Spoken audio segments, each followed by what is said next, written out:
생명의 체험과 성장과 사역 8. 은사의 유익에는 한계가 있음. 우리가 주님을 섬길 때 은사가 가장 좋은 것은 아니다. 섬기는 일에서 은사는 하나님께서 잠시 빌려 쓰는 것이지 영구적인 것이 아니다.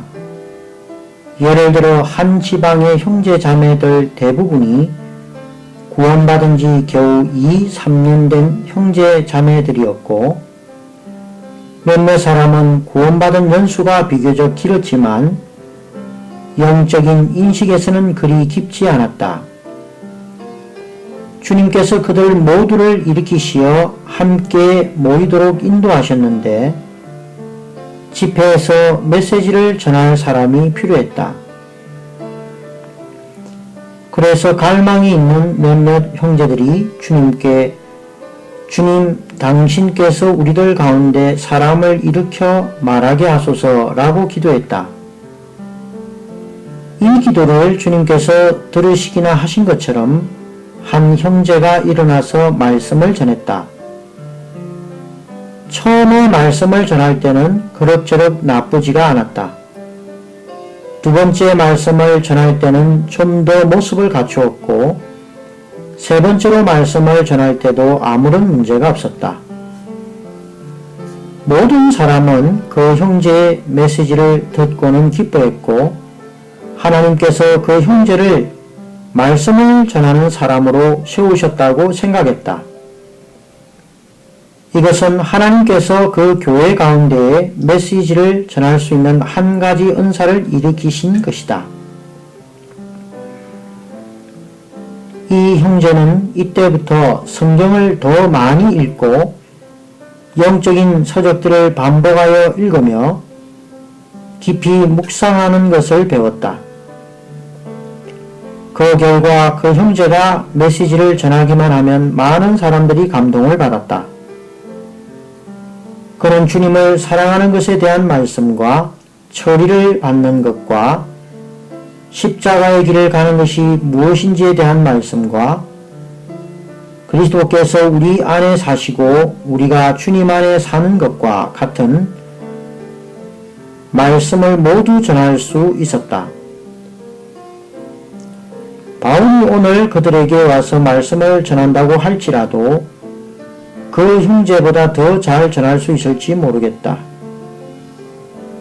그러나 우리는 이 형제가 전한 말씀이 모두 은사였다는 것을 알아야 한다.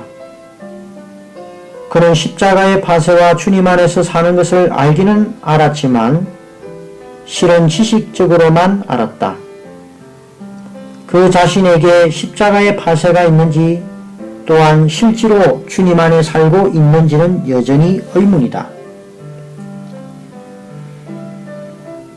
아마도 여러분은 이렇게 물을 것이다. 그렇다면 이 형제가 하지 말아야 할 일을 한 것입니까? 아니다. 그가 한 일은 전혀 틀리지 않았다. 만약 그 지방에 이 형제마저 없었다면 그들 모두는 집회 때 졸았을 것이다. 그가 그렇게 한 것은 그에게 기능이 있었기 때문이다. 주님께 세움을 받아 봉사를 시작한 지 얼마 되지 않은 사람에게는 은사밖에 없다. 그러나 주님을 섬긴 지 오래되었고 또 교회가 세워진 지 오래되었음에도 교회에게 그리고 주님을 섬기는 사람에게 은사만 있다면 합당치 않고 문제가 될 수 있다. 주님을 섬기는 사람은 반드시 그의 은사가 사역이 되는 데까지 이르러야 교회가 건축될 수 있다. 십자가에 의한 파쇄를 예를 들어 말하자면 이 형제가 비록 십자가의 파쇄에 대해 이미 30차례나 전했을지라도 이 형제에게 십자가로 파쇄된 생명이 없을 수가 있다.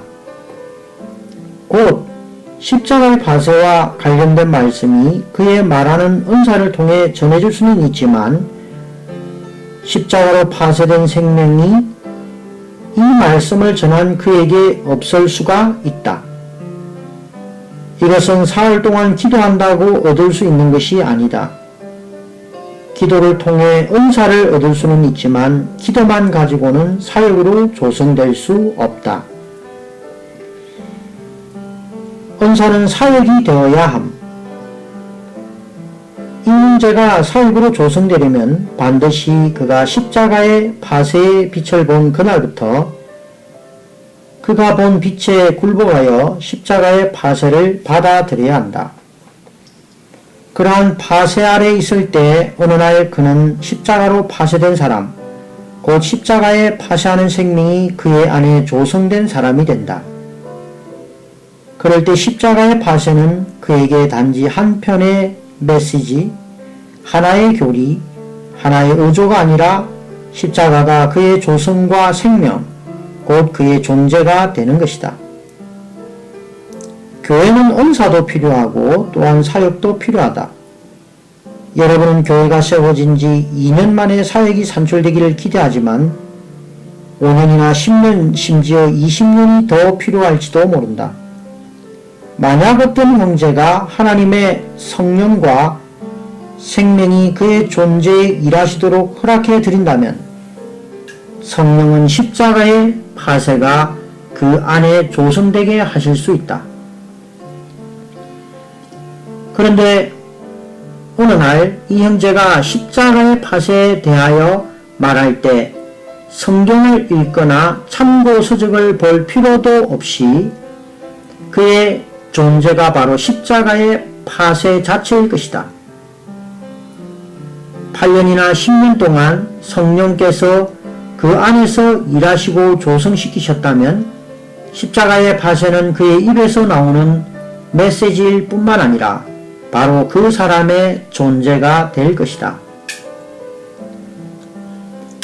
고린도전서는 사도가 은사의 문제를 처리하는 것에 대해 말하고 고린도후서는 무엇을 가리켜 사역이라고 하는지에 대해 말한다. 고린도인들이 은사를 너무 중시했기 때문에 바울은 그들에게 어떤 은사도 부족하지 않다고 말했고 또한 12장과 14장에서 각종 은사에 대해 말했다. 그러나 우리는 은사를 중요시하는 사람은 어리고 은사를 중요시하는 교회는 무질서하다는 것을 본다. 고린도 교회는 은사의 방면에서 모든 것을 갖추어 부족함이 전혀 없었지만 고린도 교회는 무질서했고 언행과 다툼이 있었으며 분열이 있었을 뿐 아니라 각종 무질서한 일들이 있었다. 그래서 바울은 고린도 전서에서 은사를 말하지 않고 은사를 처리하는 것에 대해 말한다. 그는 고린도 교회에게 은사만으로는 교회의 필요를 채울 수 없고 교회의 어려움을 해결할 수 없다는 것을 보여준다. 그래서 그는 왜냐하면 내가 여러분 가운데서 예수 그리스도와 그분께서 십자가에 못 박히신 것 외에는 아무것도 알지 않기로 작정하였기 때문입니다. 라고 말한다. 바울은 그들에게 은사는 어려움을 해결할 수 없고 오직 십자가에 못 박히신 그리스도만이 어려움을 해결하실 수 있다는 것을 보여준다. 은사는 교회의 부분적인 필요는 채울 수 있지만 모든 필요를 채울 수는 없다. 은사는 교회에 도움을 줄 수는 있지만 교회 안에 어려움이 생겼을 때 어려움을 해결할 수 있는 것은 십자가에 못 박히신 그리스도이다. 고린도 후서에 와서 바울은 은사를 언급하지 않고 십자가에 못 박혀 죽으신 그리스도를 살아내는 사도가 어떤 사람인지를 우리에게 보여준다. 바울은 우리에게 그에게 은사뿐만 아니라 사역도 있었다는 것을 매 장을 통해 보여준다. 바울은 십자가의 말씀을 전하기만 하지 않고 매일매일 주님의 죽음이 그에게 일하시게 하고 그에게서 십자가가 나타나게 한 결과로 그의 존재가 사역이 되었다는 것을 전한다. 이때에 이르러서 바울은 사람들에게 십자가에 못 박히신 그리스도가 교리가 아닌 생활이라고 말한다. 교리는 은사이고 생활은 사역이다. 사역은 입으로 전하는 말씀이 아니라 사람이 그 말씀 가운데 사는 것이다. 새롭게 일어난 교회에는 당연히 은사만 있고 사역은 없을 수 있다. 사역의 씨앗이 그곳에 뿌려졌지만 성숙되고 풍성한 열매를 맺기까지는 많은 시간이 필요할 것이다. 어느 정도 시간이 흐른 뒤에는 사역으로 조성될 것이다. 은사가 있는 사람은 결국 그 사람의 존재 안에 사역이 조성되어야 한다. 무엇을 가리켜 은사라고 하는가? 은사는 주님의 영께서 당신에게 임하여 당신에게 주신 영적인 역량으로서 이것을 통해 당신은 다른 사람들이 할 수 없는 일을 하게 한다. 무엇을 가리켜 사역이라고 하는가? 사역은 당신이 성령 안에 살고 당신이 전하는 메시지 안에 살며 또 당신이 본 빛 안에 살 때 성령께서 지속적으로 당신 안에 조성하는 일을 하셔서 당신이 전한 말씀이 당신 안에 연합되어 당신의 존재가 그 말씀이 되고 당신 자신이 그 사역의 말씀이 되는 것이다. 은사를 사용하여 메시지를 전하는 것은 상당히 어렵다. 성경도 많이 읽어야 하고 참고 서적도 많이 보아야 하며 심지어 일주일 내내 준비를 해야 한다. 강단에 오르면 또 두려움에 벌벌 떨다가 본론을 잊어버리고 서론과 결론만 말한다. 또 끝난 후에는 사람들을 감동시킬 수 있는 말들을 다 잊어버린 것을 생각하며 매우 후회한다. 이것은 모두 은사를 사용하여 말씀을 전할 때의 이야기이다. 은사가 사역이 된 후에는 당신이 강단에 올라 메시지를 전할 때 무엇을 전해야 하는지에 대하여 절대로 잊어버리지 않고 어떻게 전하든 한마디 한마디가 진리가 된다. 왜냐하면 진리가 당신 안에 살아있으며 당신도 진리 안에 살고 있기 때문이다. 여러분은 은사를 사용하여 진리를 전하는 것이 아니라 사역으로 진리를 확정하는 것이며 말씀으로 사역 안에서 진리를 말해내는 것이다. 주님을 섬기는 사람에게 은사만 있으면 안 된다. 은사는 반드시 사역으로 바뀌어야 한다. 과거에 내가 형제 자매들에게 은사를 사모하도록 격려한 것은 여러분이 주님을 섬기는 초기에는 반드시 은사가 있어야 하기 때문이었다. 지금 내가 여러분에게 말하고 싶은 것은 은사만 있는 것은 가치가 없고 주님의 손에 벗겨지고 파쇄되어 당신이 전한 말씀이 당신 안에 조성되어 당신의 존재가 되게 하고 당신의 은사가 당신의 사역을 되게 해야 한다는 것이다. 아마도 여러분은 복음을 전하는 은사가 사역이 될 수 있는지 물을 것이다. 당연히 될 수 있다. 나는 과거에 어떤 어린 형제가 복음을 전하는 데 뛰어난 은사를 가진 것을 본 적이 있다. 그가 강단에 올라 복음을 전하자 감동을 받지 않은 이가 없었고 탐복하지 않은 이가 없었다. 그러나 강단에서 내려와서 많은 사람들이 구원을 받지 못하는 것을 보고도 마음에 아무런 느낌이 없었다. 이것이 바로 복음의 은사만 있고 복음의 사역이 없는 것이다. 그는 강단에 서면 복음의 영이 흘러나오고 복음을 전하는 구변도 뛰어났지만 일단 강단에 내려오면 복음의 영도 없고 복음 자체도 없었다. 이것이 은사만 있는 경우이다.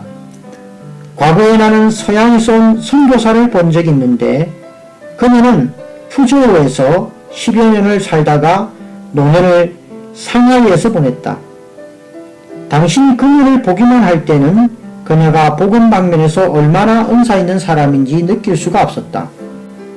그러나 일단 그녀를 만나보면 그녀의 존재 자체가 바로 복음이라는 것을 느낄 수 있었다.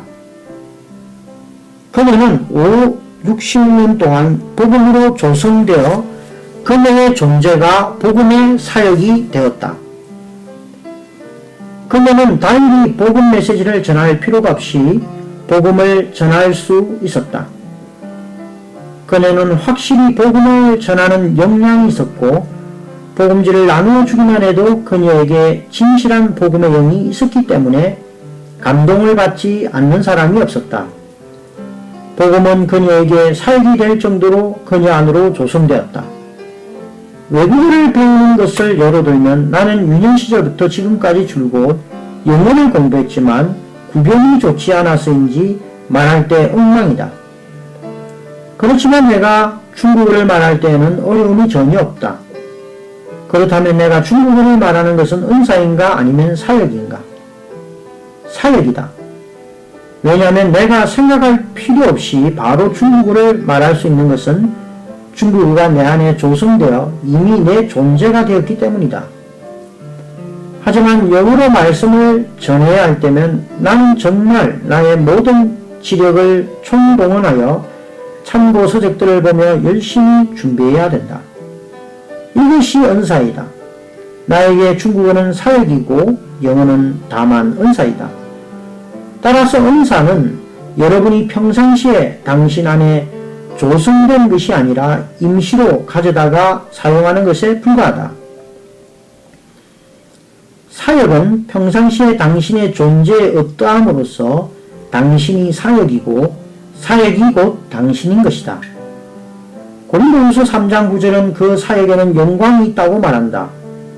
바울은 이어서 18절에서도 우리 모두는 노을을 벗은 얼굴로 거울처럼 주님의 영광을 바라보고 반사함으로써 그분과 동일한 형상으로 변화되어 영광에서 영광에 이릅니다. 이것은 주 영에게서 비롯됩니다. 라고 말한다. 바울은 노을을 벗은 얼굴로 주님을 바라보고 반사함으로 그분과 동일한 형상으로 변화되어 영광에서 영광에 이르렀다. 그러므로 바울의 사역은 영광이 있는 사역이다. 고린도후서 4장에서 바울은 또 우리가 질그릇 안에 보배를 담고 있다고 말한다. 우리는 보배를 우리 안에 담은 그날부터 외적으로 평안한 날이 없다는 것을 보아야 한다. 안에는 보배가 있고 밖에는 고난이 있는데 이것은 이 보배를 하루하루 자라게 할 뿐이다. 죽음이 우리에게 일할 뿐 아니라 주님도 우리 안에서 일하신다. 이것은 말로 전달할 수 있는 것이 아니고 생명의 말씀이 바울 안에서 사역이 된 것이다. 은사가 사역이 되지 않으면 교회는 반드시 손실을 입음. 교회 가운데에는 은사가 있어야 하지만 은사가 있는 것은 염려스러운 일이기도 하다. 고린도 교회의 어려움은 은사가 많은 데 있다고 말할 수 있다. 예를 들어 하나님께서 어떤 교회를 참으로 은혜로 대하셔서 말씀을 전하는 은사가 있는 2명의 형제를 세워 주셨다고 하자. 처음에는 2사람 모두가 신선하고 주님의 축복도 있어서 많은 성도들이 은혜를 받았다. 그러나 오래지 않아 2사람 사이의 진리 방면에서 관점의 차이가 나타났다. 이를테면 첫 번째 형제가 말씀을 전할 때 주님과 함께 죽으려면 계시가 있어야 하고 보는 것이 필요하다는 말씀을 전했는데 말 한마디 한마디가 조리 있고 매우 훌륭했다. 한 주가 지난 뒤에 다른 형제도 그리스도와 함께 죽는 것에 대하여 말씀을 전했다. 그는 보는 것만으로는 소용이 없고 매일매일 성령을 따라 육체의 행실을 줄여야 한다고 말했는데 그의 말 또한 상당히 일리가 있었다. 다시 한 주가 지나서 첫 번째 형제가 강단에 서서 로마서 6장을 전하면서 사람이 그리스도와 함께 죽었다는 것을 보지 못하면 죽을 수 없고 십자가에 못 박히기 위하여 자기가 자신을 못 박을 수 없다고 말했다. 많은 이들이 듣고 그가 말하는 것이 옳다고 생각했다. 또 한 주가 지나 2번째 형제가 골로새서는 분명히 땅에 있는 여러분의 육체의 각 부분을 죽음에 넘기라고 말하는데 어째서 십자가에 못 박을 수 없다고 말합니까? 라고 말했다. 결국 이 강단의 욥기의 이야기가 재현되었다. 이런 식으로 2년이 지나고 나니 형제자매들이 모두 떠나고 말았다. 한 해 전에 은사를 통해 인도된 사람들은 은사 있는 사람들이 전하는 것을 들을수록 길이 없었다. 두 사람은 강단에서 죽음을 전하면서도 아무도 자신이 죽기를 원하지 않았다. 못 박히기를 전하는 것도 좋고 못 박히지 않는 것을 전하는 것도 좋지만 결국 두 사람 모두 못 박힌 사람이 아니었다. 두 사람 모두 십자가에 대한 말씀을 전했지만 십자가에 못 박히는 결과는 없었다. 십자가에 대한 말씀은 있지만 십자가의 생명이 없었다. 십자가에 대한 말씀은 그들의 입에서 나왔지만 십자가의 생명은 그들 안에 조성되지 않았고 그들의 사역으로 바뀌지도 않았다. 여기에서 우리는 언사가 사역이 되는 것이 매우 중요한 문제라는 것을 본다. 많은 형제자매들이 마음으로 주님을 사랑하고 주님을 섬기기 위하여 시간을 들이고 그들의 장래를 완전히 포기하는 것을 볼 때 나는 이것이 작은 일이 아니라는 것을 안다. 나는 한면으로는 이것을 귀하게 여기고 기쁘게 생각한다. 그러나 또 한면으로는 내게 염려가 있는데 그것은 사람들이 주님을 섬기려고 나올 때 언사만 있고 사역이 없다면 몇 년 후에 대만 전역에 있는 형제자매들에게 다툼이 일어나지 않을까 하는 것이다. 이것은 공연히 하는 말이 아니다. 왜냐하면 오늘날에도 과거의 교회 역사에도 이런 사례가 얼마든지 있다는 것을 증명할 수 있기 때문이다. 가장 최근에도 중국 대륙에서 우리 가운데 이미 이런 일이 발생한 적이 있었다. 교회 역사에서 형제회가 둘로 나누어진 원인이 전적으로 교리학 면에서 언사 있는 사람들의 충돌 때문이라는 것을 우리는 보았다. 언사 있는 두 사람의 격렬한 충돌이 교회를 나누어지게 했다. 어떤 분은 조지 휘필더의 전기를 읽었을 것이다. 휘필더와 동시대 인물인 존 웨슬리는 신젠도르프로부터 도움을 받았다. 그러나 그들의 전기를 읽어보면 웨슬리와 휘트필더는 처음에는 서로가 훌륭한 동력자들이었지만 나중에 두 사람 사이에 어려움이 발생했다는 것을 볼 수 있다. 거룩함에 관한 문제에서 신젠도르프는 우리 자신에게서 거룩함의 성분이 없고 거룩하게 될 방법이 없으며 우리의 거룩함은 바로 그리스도라고 말했다. 휘트필더도 이 주장에 동의했다. 그러나 웨슬리는 우리의 거룩함은 우리 안에 있는 능력으로서 우리 안에 있는 죄들을 쫓아내어 우리로 완전히 거룩함에 이르게 한다고 말했다. 이 점에서 그들 두 사람 사이에는 격렬한 논쟁이 있었고 그 후에 그들은 동력조차도 할 수 없게 되었다.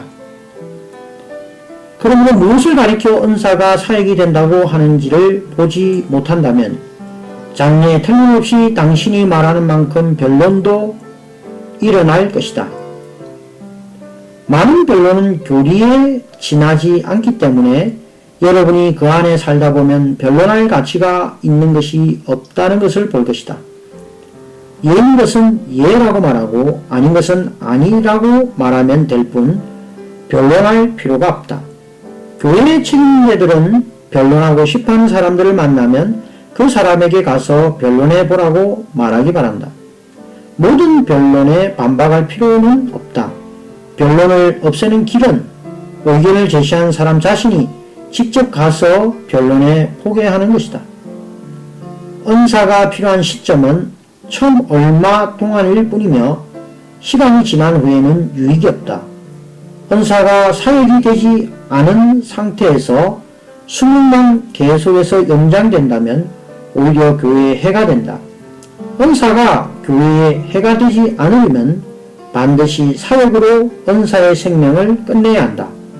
어떤 사람이 말할 수 있고 일할 수 있지만 그것을 살아내지 못한다면 그 사람이 한 말과 일이 처음에는 교회에 도움을 줄 수 있지만 결국에는 해가 된다.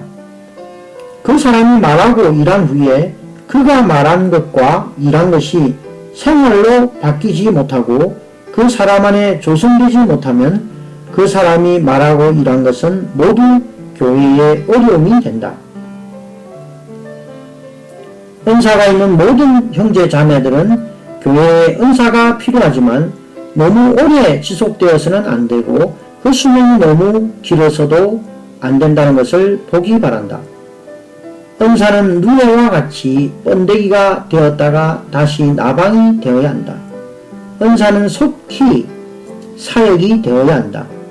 은사가 사역이 되지 않으면 처음에는 교회에 도움이 될지라도 나중에 교회를 무너뜨린다. 주님을 섬긴 첫날부터 현재까지 20년 동안 내게는 동역자들이 있었다. 그러나 여러분은 내가 동역자들이 말한 것에 찬성하지 않는 메시지를 전하거나 글을 쓴 것을 본 적이 없을 것이다.